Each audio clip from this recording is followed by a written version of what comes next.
আসসালামু আলাইকুম। সুপ্রিয় অষ্টম শ্রেণীর শিক্ষার্থী, আশা করছি তোমরা সবাই ভালো আছো। আজ আমি তোমাদের বাংলা প্রথম পত্র গদ্যাংশ থেকে অতিথির স্মৃতি লিখেছেন শরৎচন্দ্র চট্টোপাধ্যায়। এই অতিথির স্মৃতি গল্পের গুরুত্বপূর্ণ বহু নির্বাচনী প্রশ্ন এবং উত্তর নিয়ে আলোচনা করব। দেখো, গত পর্বে আমরা 1 থেকে 37টি বহু নির্বাচনী প্রশ্ন এবং উত্তর নিয়ে আলোচনা করেছি। আজ আমরা 38 থেকে শুরু করব।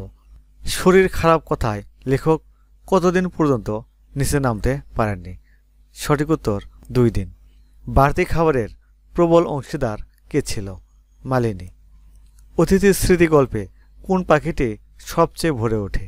দোয়েল। বেনে বউ পাখি দুটি কয়দিন পর ফিরে এসেছিল? 3 দিন। লেখকের পিছু নিয়েছিল কে? একটি কুকুর। লেখক প্রথমবার অতিথিকে ভিতরে ডাকলেও সে কোথায় দাঁড়িয়েছিল? গেটের বাইরে। স্টেশনে বকশিস থেকে বঞ্চিত হয়েছিল কে? অতিথি। অতিথি কোথায় জায়গা করে নিয়েছিল? উঠোনের ধুলোয়। অতিথির স্মৃতি গল্পে কোন পাখি ইউক্যালিপটাস গাছে এসে বসে? বেনে বউ।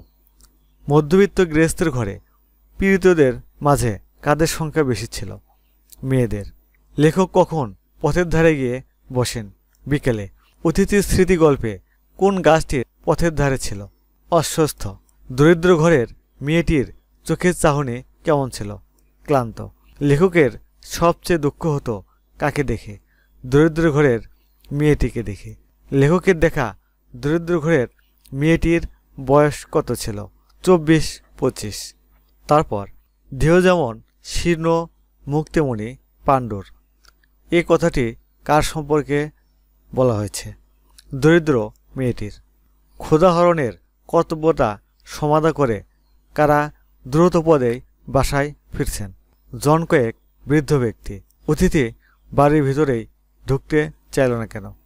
চাকরদের দাঁড়িয়ে থাকতে দেখে। অতিথির স্মৃতি গল্পের লেখকের ঘুম ভেঙে গেল কেন? একঘেয়ে ভজন সুরের জন্য। লেখক বাড়িতে ফিরে যাওয়ার আগ্রহ খুঁজে পেল না কেন? অতিথির কথা স্মরণ করে। কেন বৃদ্ধরা ক্ষুধাহরণের পর দ্রুত বাসায় ফিরছেন? বাত ব্যাধিগ্রস্ত বলে। লেখক 2 দিন অতিথির খবর নিতে পারেননি, এর কারণ কি? অসুস্থতা।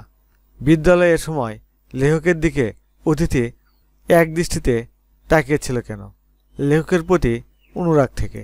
দরিদ্র ঘরের মেয়েটিকে দেখে লেখকের দুঃখ হতো কেন? রোগাক্রান্ত, দুর্বল বলে। মালি বউ কুকুরটিকে তাড়িয়ে দিয়েছিল কেন? বেঁচে যাওয়ার খাবারের ভাগ বসিয়েছিল বলে। দেখি অতিথি এই দিকে চেয়ে প্রস্তুত। কি জন্য প্রস্তুত? বেড়াতে যাওয়ার জন্য। কিরে, এখানেও এসেছিস? অতিথির স্মৃতি গল্পের লেখকের এ কথায় কি প্রকাশ পায়? বিস্ময়। কুকুরটি কোন সময় লেখকের ঘরে গিয়ে উপস্থিত হয়েছিল? দুপুরে। হয়তো নিস্তব্ধ সায়াহ্নে কোনো ফাঁকে লুকিয়ে উপরে উঠে খুঁজে দেখবে আমার ঘরটা। লেখকের এ কথায় কি প্রকাশ পেয়েছে? কুকুরের প্রতি মমত্ব। কাদের চলন দেখে গল্পকারের ভরসা হলো? বাত ব্যাধিগ্রস্তদের। অতিথির স্মৃতি গল্পে গল্পকারের অন্ধকার রাত্রির সঙ্গী কে ছিল? কুকুর। গেট খুলে দিয়ে ডাকলাম, ভেতরে আয়। কাকে ডাকা হয়েছিল? কুকুরটিকে। অতিথিকে বাগানে ঢুকতে না দিতে কাদের সায় ছিল? চাকরদের। স্টেশনের ফটকের বাইরে অতিথির একদৃষ্টে চেয়ে থাকার মধ্য দিয়ে কী প্রকাশ পায়? লেখকের প্রতি মমত্ববোধ।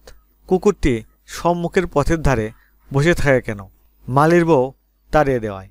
অতিথির স্মৃতি গল্পে পাখিরা কতদিন পর পর হাজিরা দিয়ে যেত? প্রত্যাহ।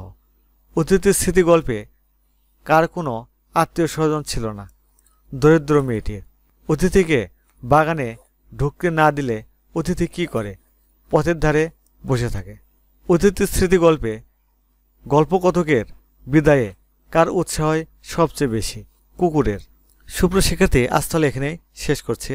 আগামী পর্বে আমরা অতিথির স্মৃতি গল্পের আরও বেশ কিছু গুরুত্বপূর্ণ বহু নির্বাচনী প্রশ্ন এবং উত্তর নিয়ে আলোচনা করব। সুপ্রিয় শিক্ষার্থী, তোমরা এখনও যারা সোহান অনলাইন স্কুল চ্যানেলটি সাবস্ক্রাইব করোনি তারা প্লিজ সাবস্ক্রাইব করবে। আল্লাহ হাফেজ।